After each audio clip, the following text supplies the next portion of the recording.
Hey guys, Rushy here and welcome back to another video. Another automotive video and another very special automotive video.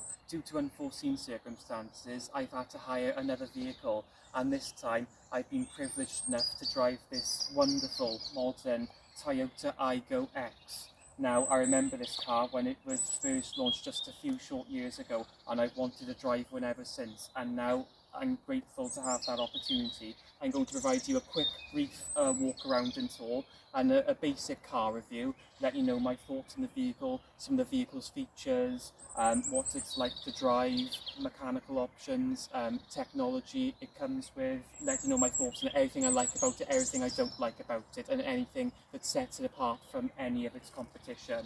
Okay, starting with a walk around of the outside of the vehicle. Firstly, I'd like to apologise for the poor lighting. Also, please excuse the bad parking. It certainly isn't my best job. So, originally, I thought this car was called the Toyota Aygo X, but apparently it's pronounced the Toyota Aygo Cross instead. The cross, I believe, stands for crossover, and this car is a crossover between a 4x4 and a city car. This is one of the smallest SUVs I've ever seen. This car was launched in 2022 and it's a current model that's still on sale today. There are 4 trim levels to choose from and prices range from £16,000 to £22,000, and used examples start from around £8,000.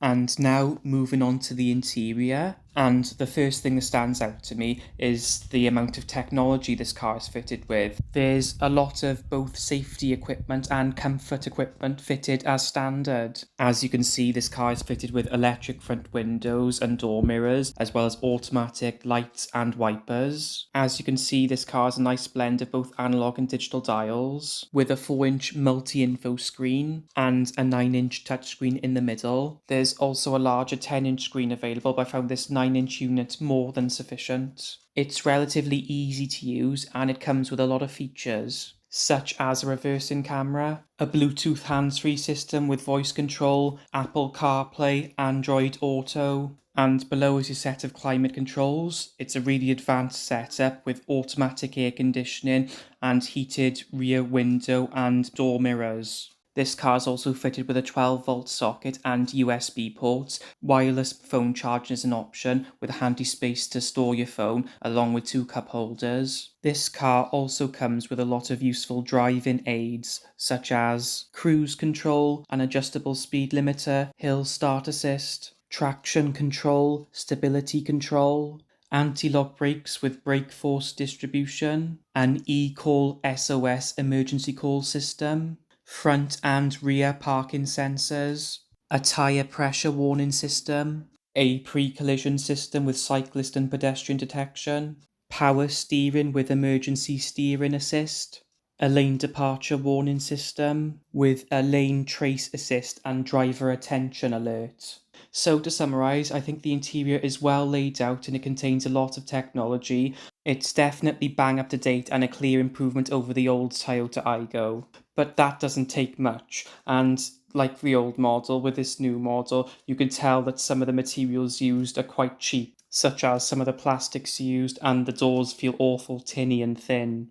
Now I'm going to sit in the back to see what the interior is like for rear passengers.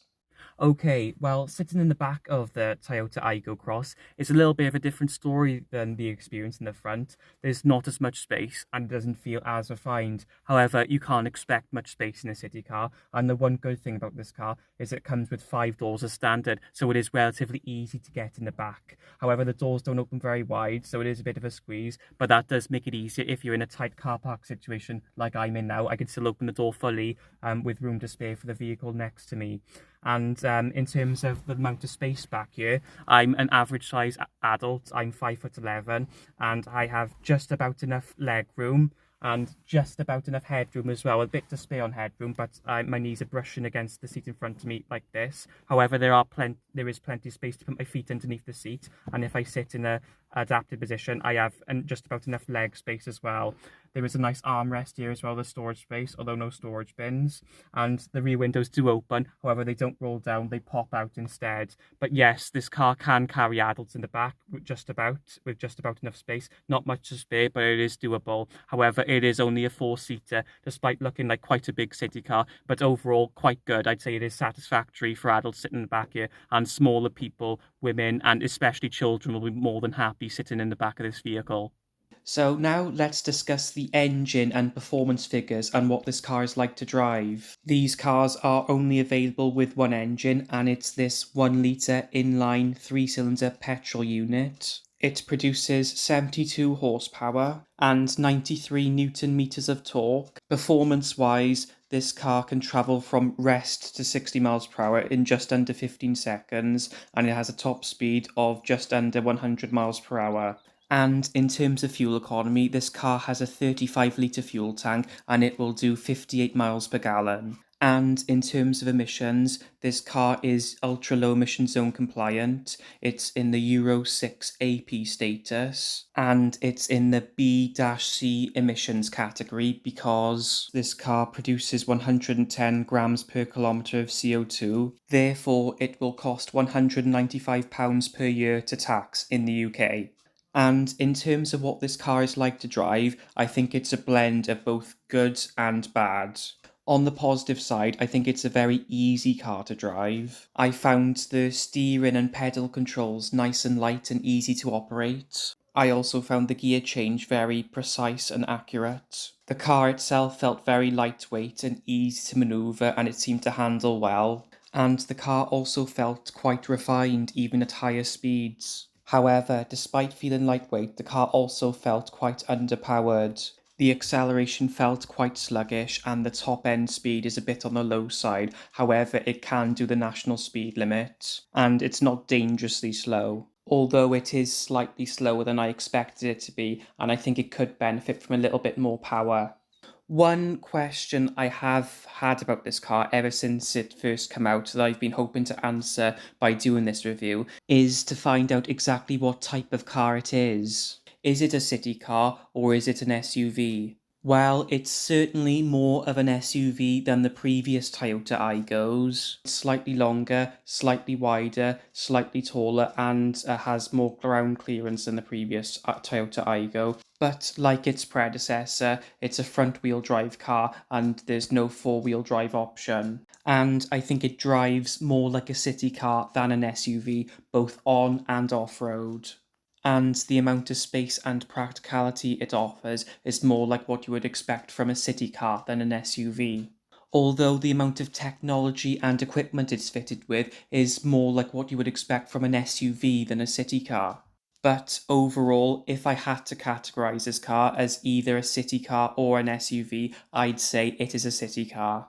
Okay, I am now going to summarise this review by letting you know everything that I like and everything that I dislike about the Toyota Aygo Cross. And firstly, starting with everything that I like about the car. I really like the styling of the car. I think it's a good looking vehicle. I think it looks bang up to date and quite unique as well. And one of my neighbours even complimented it, saying what a nice looking car it was when I first brought it home.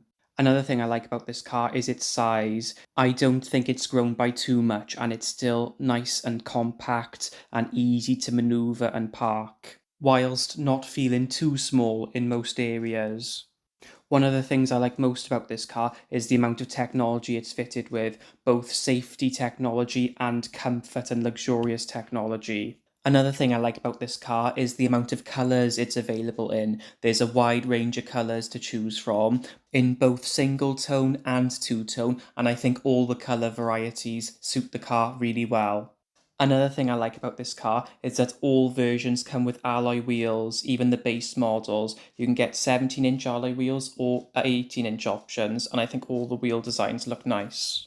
Another thing that I'm really impressed with about these cars is their high reputation for good reliability. These cars should last for a long while and they should be relatively easy and simple and cheap to repair and maintain, especially due to the fact that Toyota is offering up to a 10-year or 100,000 mile warranty. And I like most aspects of the interior of these cars as well. I like the layout and the build quality of the interior. I also found the seats very comfortable, and I think the car has a high and good driving position. Another thing I really like about these cars are the cheap running costs. They are very economical in fuel, relatively cheap to tax, and very cheap to insure. I also like how easy this car is to drive. And I think its handling and road holding and high speed refinement is quite good for such a small car. And one of the things I like most about this car is its personality. To me, this car exudes a very fun, energetic, youthful, and adventurous character. And now moving on to everything that I dislike about the Toyota Aygo Cross. And the first thing that comes to mind is its price. Although cheap to run, it's quite expensive to buy. Another thing I dislike about the new Aygo is the fact that Toyota has turned it into a crossover. I like how Toyota's made it bigger than before, but I'm not a fan of the SUV elements of the styling, as I think it makes the car look more capable off-road than it actually is. And I think it's too small and too underpowered to be taken seriously as an SUV. And that brings me on to the next thing I dislike about this car, and that's its performance. It's slower than I expected it to be. And although it's not dangerously slow, I think the car would definitely benefit from having a slightly more powerful engine. Another drawback of this car is its lack of space. The boot space and the space in the front of the interior is reasonable. However, the space in the back seats is low even by city car standards. And it's a shame that it's only a 4-seater instead of a 5-seater. Which brings me on to my next point, which is the rear windows.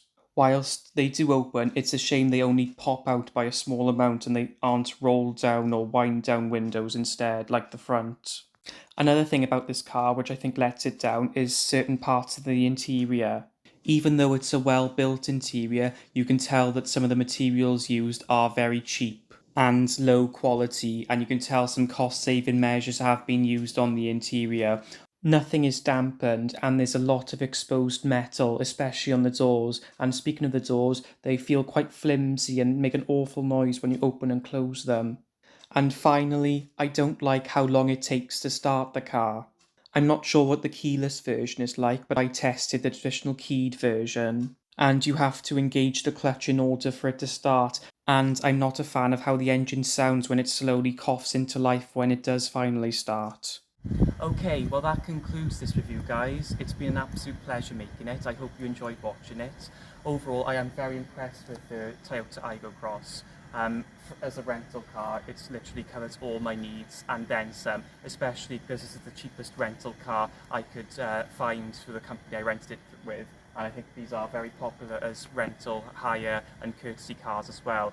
It does have its downsides, but there's a lot more positives than negatives. And I remember when this car launched about 3 years ago now, and I wanted to drive one ever since. And now that I have driven one, I'm definitely not disappointed. And I would certainly like to own one of these cars as a private car for myself in the future, although I doubt I'd be able to afford one just yet. So that concludes this video, this automotive video. Next month I'll probably film a completely different video, and I hope you enjoyed watching. So thanks to all of you for watching, and a big thank you to everyone who likes this video, and a massive thank you to everyone who leaves positive feedback in the comment section.